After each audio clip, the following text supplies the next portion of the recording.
And and somebody like Lata Ji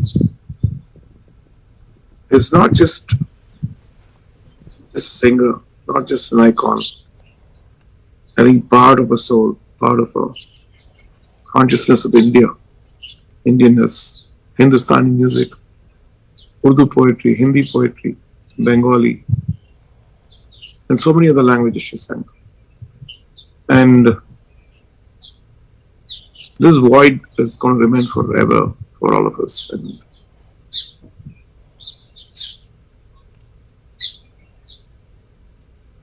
in my experience with her, it goes back to my dad, who I believe who passed away when I was very young. Had a picture of her near his bed, so you'd wake up with her face and get inspired to go to the recordings. So it starts there. Coming to me, I was so lucky to record a few songs with her, sing along with her, be a part of a show where I learned probably one of the most important things about performing on stage. I never taken my singing seriously because I've always imagined myself as a composer and a musician. And when the few songs which I've composed for her, after the rehearsals at 4 p.m., she would go to this room, sit with her assistant and start singing that very slowly, every lyric clearly. And then I just passed that set and said, is that her practicing for the show?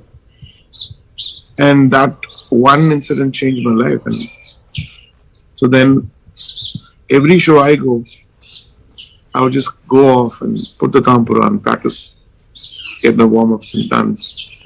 Every lyric coming out, the way it comes out, the intention behind the song.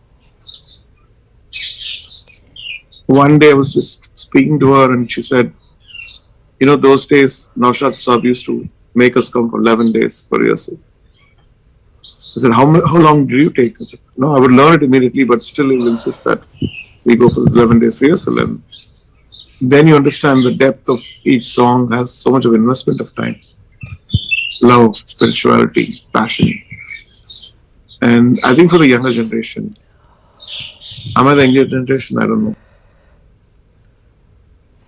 AR Rahman अपने गहरे